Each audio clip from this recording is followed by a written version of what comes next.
None more so than Fabian Delph and Anthony Gordon. They're both with Des right now. Des, all yours. That's right, Jake. I've got the man of the match and the goal scorer. Fabian, that was a precious win, precious 3 points, but a real sense of joy and a relief all around the stadium. Yeah, definitely. I mean, coming off the back of the last game, there was a lot of disappointment. Heads were down, as you can expect, but it's part of football, winning and losing. We needed to regroup. We did that. Came into the game with a good game plan, and we had to stick together out there. There were times that it was tough, but we stuck together, and finally we got 3 points. Anthony, could you feel that desire from the stands, the energy? They were playing every pass, every tackle. Yeah, you can see by the results we get here. Every time we play here, we usually get a result or a clean sheet. So, we definitely feed off them, and we're definitely a better team with them. A few nervy moments towards the end.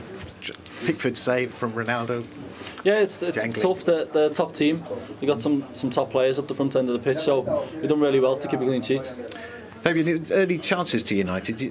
If you had to hold on there, didn't you? Because you do want to give them the advantage. Yeah, definitely. I mean, we expected them to have chances. They're a top team with top players, like Ant just said. So it was about sticking together, riding the storm, and we managed to do that. And today we've managed to come away with 3 points. And honestly, it's a massive relief for the fans, for the players, management team, and everybody associated with Everton. And the goal was a reward for a bit of endeavour, because you hadn't got into the box too much, and then suddenly you got the chance.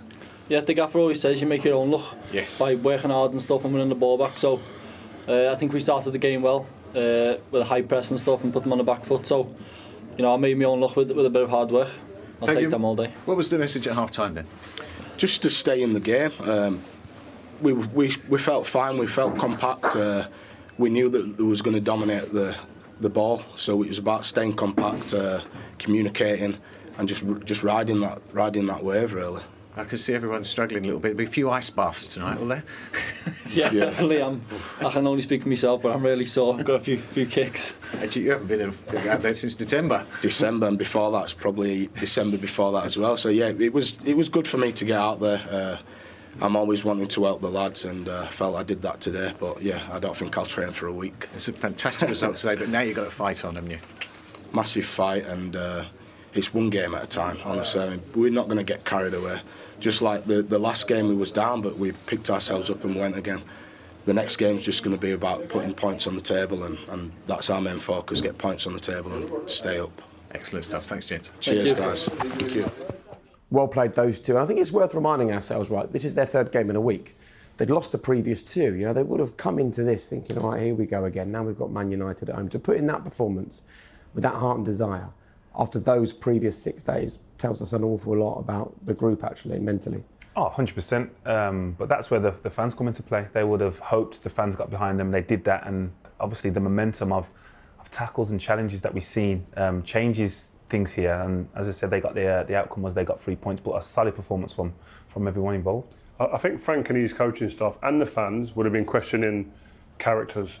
Forget ability at this stage of the season. When you're fighting for your lives down there, it's about character and personality. And I think you'd have had question marks going into this game. Are these made of the right stuff, these certain individuals? And today, I think you got a very positive answer. 3 points, but the fight and the grit they put in to get to that. Let's have a look at some of it then. Yeah, as I said, maybe seen in recent games. Because if there's not, it breeds confidence to the opposition. If they know you're going to slash at balls and make mistakes, then you get pressed a lot more. But as like we have said, they show composure in clearances, so all of a sudden it just breeds confidence throughout the team. And the stat that is interesting is that Everton ran 10 kilometres more than Man United. Now, I know that you look at that and think, yeah, but they didn't have as much of the ball, so they were chasing the ball a lot, so it's not always a good thing. But they still had to put the effort in. That's a huge difference. Yeah, that's the key, is that the effort is there. If they're doing that and it doesn't prevail, obviously the result's negative, then it's irrelevant. But the fact that they've all done that, I don't think anyone will go off that pitch looking forward to, needing a recovery tomorrow. So the fact that they've all done that shows very much commitment. Can Frank inspire them? Is Frank the man for a relegation battle? Has he taken a job he shouldn't have taken? Should they bring in a firefighter like Sam Allardyce and just survive? Does that answer all of those questions for you? To a certain extent, but there's still more games. I think that's just one. He's ticked one off. He's ticked one off now, and he's just got to continue that now. He's got to use this. This wasn't a game they probably predicted him winning in regards to this week's fixtures, so it's a massive result. And when you come to a club like this, there is a significance that the winner in a game of this importance came from a local lad. Oh, huge for him. Then it's only a single point. And basically, they've got to go and do that again.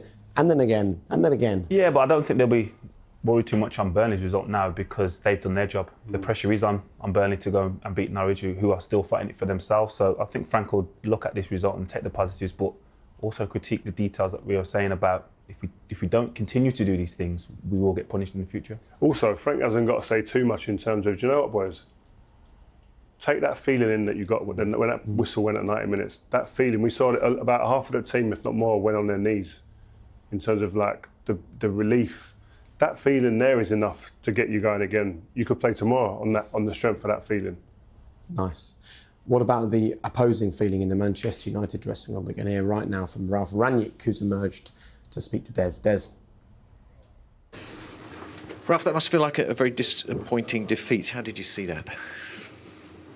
Yes, of course. I mean, if you don't score a single goal in 95 minutes, we have to be disappointed. I think we had a good start into the game, had control over the game in the first 25 minutes. Should have created more opportunities, more chances ourselves out of that domination in the first 25 minutes. And then we conceded a deflected shot, a goal after a deflected shot. And after that, lost a little bit of our composure and our stride. Second half, we were trying to add more creativity and more verticality with our substitutions, but didn't always find and choose the right moment or didn't take the right decision. And in the end, couldn't score a single goal in 95 minutes, as I said. Yeah, and their goal, of course, changed the dynamic inside the stadium as well. They got a real groundswell from the for Goodison Park crowd. Yeah, but that was clear that happened. Therefore, it would have been important to score the first goal ourselves. And this should have happened in the first half hour. And if not, it doesn't make life any easier for us. You were searching for a way through. Is that why Juan Mata came on? That's his first Premier League appearance this season. Yes, as I said, I mean, we had to do something because we needed a goal, and I decided to bring with him more creativity in midfield and more verticality with Anthony Elanga. But obviously, they were defending with all their field players in the last 35, 40 minutes, and we didn't find we didn't find the right player at the right moment, and had enough not always enough players in the box when we played our crosses into the box. And just around the club at the moment, everyone's waiting for big decisions to come. Is there any sense that you feel that you're in limbo at the moment? There's distractions going on? No, I don't think that this should be an excuse to nobody. I mean, we're Manchester United, all the players. We have a lot of international players. This cannot be an alibi or an excuse to nobody. We shouldn't be distracted by that. I mean, there will be a new manager next season. And if this is being announced now or in 10 or in 14 or in 20 days, should have no effect to a game like this one today. You talked about get vital 3 points today and for the rest of the season. Is the top four gone now? We've spoken about that quite a few times. I mean, we are dependent on the other results, but as long as we don't win our own games, we will never have good results from the other teams. So the only thing that we can do is stick together. Now we have Fred injured on top of Scott McTominay. That means both defensive sixes might be injured, hopefully not for too long.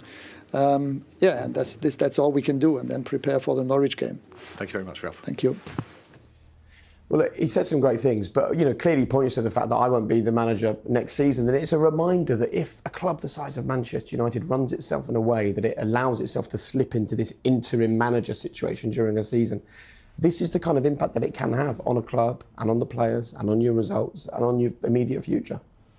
Yeah, listen, uncertainty isn't great at any level of a football club. The size of the club of Man United, the stature, you would expect it to be a lot more in terms of organised and have a manager in there. Interim manager won't be part of the script, but we are where we are, and you have to deal with that. And Man United have to go on and have to get results, and the players have to disassociate themselves with what goes on off the pitch.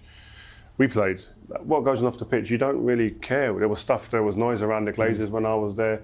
that is a side issue. That's a sideshow. You don't get yourself involved in that. But they do, though. You said in the build-up when we were watching Marcus Rashford on the pitch, you said he'll be wondering who the manager is with his new deal and all this. Yeah, but what I was saying, you've got to get your head away from that. And I think Marcus, in time, will learn, and the experience he'll be able to do that. But what I'm saying is that as a players, and the experienced players have to kind of lead this, is that you can't. There's no, like the manager said, he's right. There's no excuses. There's not. Oh yeah, but there's no manager, or we don't know where we're going.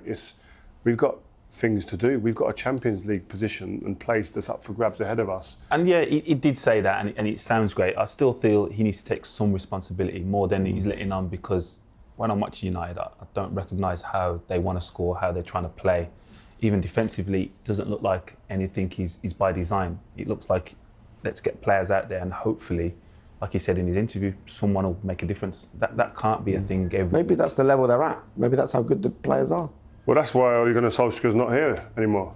I mean, people are saying, oh, there's no playing style, there's no philosophy, there's no identity. And today, when you look at the way they attack, there isn't something where you go, oh, that is the way they play. I wouldn't be able to tell you that's how Man United play today.